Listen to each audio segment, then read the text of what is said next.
Entonces Jesús, clamando a gran voz, dijo: Padre, en tus manos encomiendo mi espíritu. Y habiendo dicho esto, expiró. Estudiemos juntos Lucas capítulo 23. Nuevamente, bienvenidos amigos, amigas a Momentos de Esperanza. Qué gusto saludarles esta mañana. Un fuerte abrazo, que Dios me los bendiga. Ánimo, sigamos abriendo la Biblia, sigamos orando, sigamos desarrollando este hábito, que se fortalezca, que lo primero en la mañana, lo primero que tú hagas sea ir a buscar a Cristo Jesús. ¿Sale? Muy bien, pues vamos al capítulo de hoy. Capítulo de hoy muy interesante. Estamos hablando ya de los momentos finales a la muerte, ya para la muerte de Cristo Jesús. Lo hemos estudiado en los otros dos evangelios. Sin embargo, recordemos que Lucas, como fue una investigación, nos trajo bastantes datos que no teníamos en los otros evangelios. Del versículo número 1 al versículo número 5 llevan injustamente a Jesús ante Pilato. Recuerda que ese fue un juicio pervertido, estuvo mal. ¿Por qué? Porque lo estuvieron interrogando y azotando en la noche, siendo que los juicios debían ser durante el día.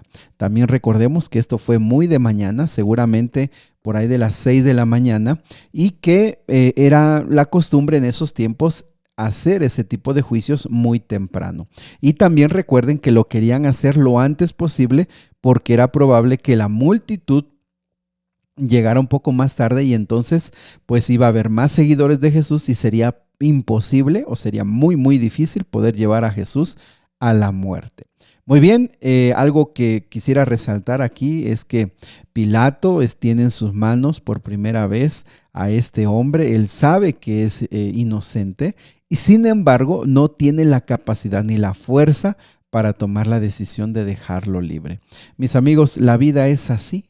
Cuando vemos a Jesús en estas últimas escenas, inocente, habiendo hecho tanto bien por el ser humano, habiendo hecho tanto bien por esas personas, las personas motivadas por la sed y venganza de los líderes religiosos se dejan llevar y causan grandes daños, causan grande dolor, quiero decir, grandes sufrimientos a Jesús. Y mis amigos, les digo, es que así es la vida. Regularmente pasamos, yo creo que en algún momento de tu vida vas a pasar esto, que sufres injustamente, eres acusado injustamente, pasas por momentos que no mereces, y sin embargo así es la vida. Y al ver cómo Jesús soportó con paciencia, nosotros también podemos tener la fortaleza en Jesús para salir adelante. Cuando Pilato escuchó que Jesús había desarrollado su ministerio en Galilea, recordó y encontró la salida, ya que Herodes, que él gobernaba esa región de Galilea, estaba allí en Jerusalén. Dijo: bueno, no es mi caso, aquí está Herodes, así que lo mandó para allá. Y Herodes tenía ganas de verlo, porque quería ver una señal. Recordemos que Herodes estaba allí porque externamente él era muy religioso. Recuerda, estaban en la fiesta más importante del pueblo, y él va a celebrar esta fiesta externamente. Mis amigos, ahora, externamente quiere celebrar esa fiesta, pero también quiere ver una señal. Tiene hasta cierto punto la obsesión de ver un milagro, quiere ver algo. Mis amigos, ¿cuántas y cuántas personas se parecen a Herodes? Por supuesto que su vida no tiene nada que ver con la fe ni la entrega a Dios, pero son religiosos externamente. Usan la religión a su forma, a su medida, a su conveniencia. Finalmente Herodes, al no encontrar nada, se cansó y regresó nuevamente a Jesús ante Pilato. Ahora ya son por ahí de las 8 de la mañana aproximadamente, y Pilato no tiene la capacidad ni la fuerza, más que la capacidad, la fuerza de dejar libre a Jesús, y entonces recurre a este método de soltar a un reo, según era la costumbre en ese tiempo. Y veamos aquí nuevamente la naturaleza humana. La multitud pidió que dejaran libre a Barrabás, una persona sediciosa, es decir, que había levantado revueltas y que había matado, había cometido homicidio, y aún así la multitud, motivada por los líderes religiosos, piden la liberación de ese hombre y la muerte para Jesús. Apreciados amigos, la presión social, La presión de nuestros amigos, la presión de nuestra familia, muchas veces nos lleva a tomar decisiones que definitivamente nosotros no queremos. ¿Cuántas veces nosotros no hemos tomado una decisión por Cristo Jesús? O no hemos tomado una decisión correcta. ¿Por qué? Por la presión.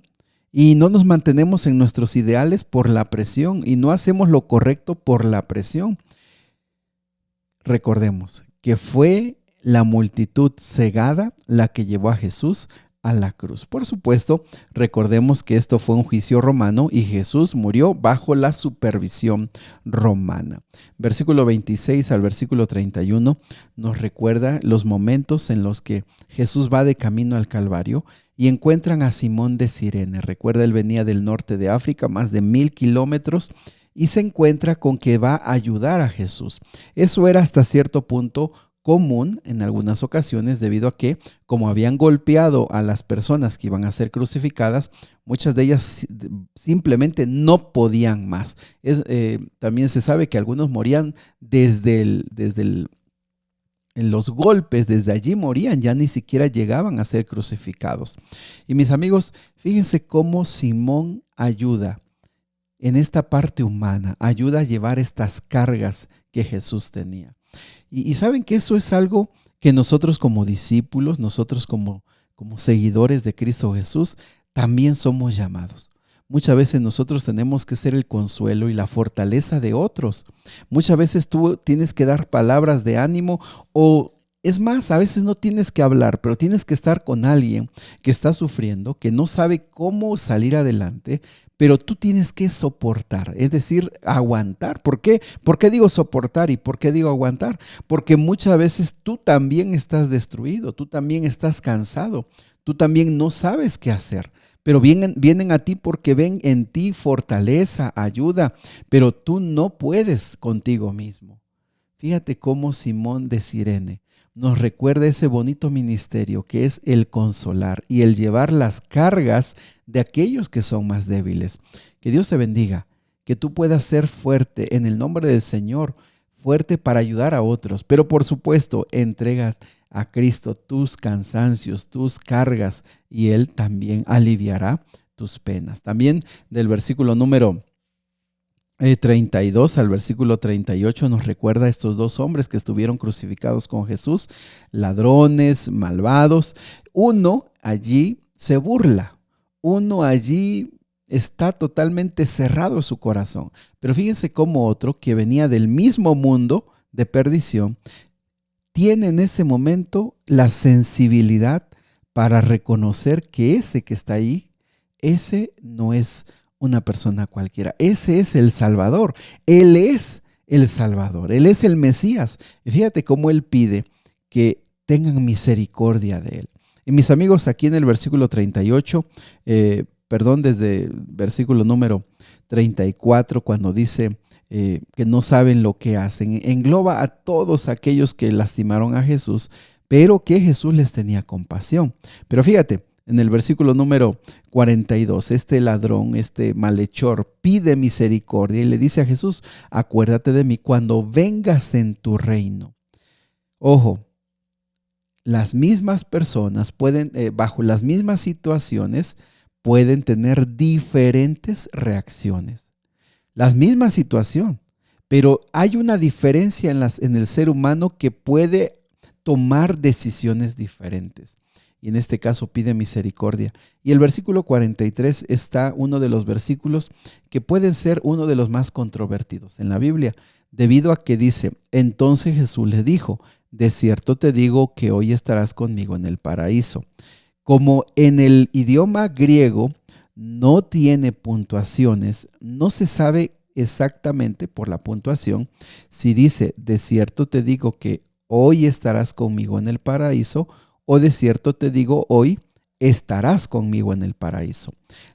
Muchas versiones en español ponen una coma de tal manera que el versículo da a explicar o quiere decir que inmediatamente irían al paraíso.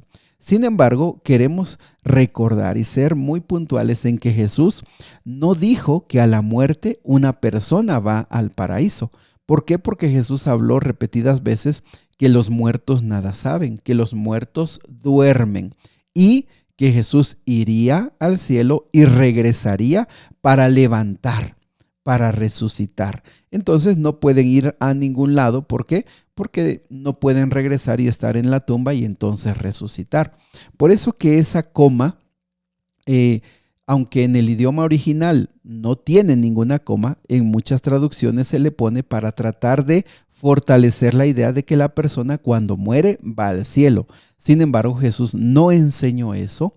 ¿Por qué? Porque él dijo que las personas dormían, que estaban aquí y que era él el que regresaría por segunda vez y con voz de mando, con voz de arcángel, con trompeta de Dios, llamaría a los muertos y se levantarían, resucitarían. Muy bien, también hay algo que muy interesante que sucedió a la muerte de Jesús. Bueno, algunos como José de Arimatea, versículo 50, que eran discípulos pero que no se habían decidido a mantener esa fe, finalmente cuando Jesús muere, él era un hombre justo, no lo invitaron al concilio cuando se tomó la decisión de matar a Jesús, pero él se hubiera opuesto. Pero ahora que Jesús había muerto, tiene el valor y pide el cuerpo y pone a Jesús en un lugar especial, en una tumba que no había sido usada, para que él pudiera descansar allí. Algo también muy interesante, el versículo 56 dice que estas mujeres que estaban tratando de prepararse para preparar el cuerpo de Jesús, dice que fueron por especias aromáticas y ungüentos y descansaron el día de reposo conforme al mandamiento. Fíjate qué interesante que estas mujeres estaban descansando y guardando el día de reposo como era la costumbre bíblica. Vamos a orar. Querido Dios y Padre, esta mañana nos ponemos en tus manos. Ayúdanos a meditar cada versículo que leemos, en cada versículo, porque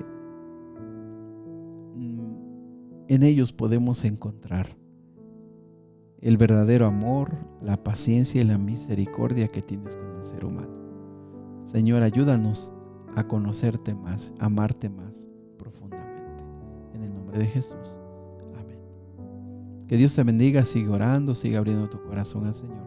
El Señor quiere escucharte.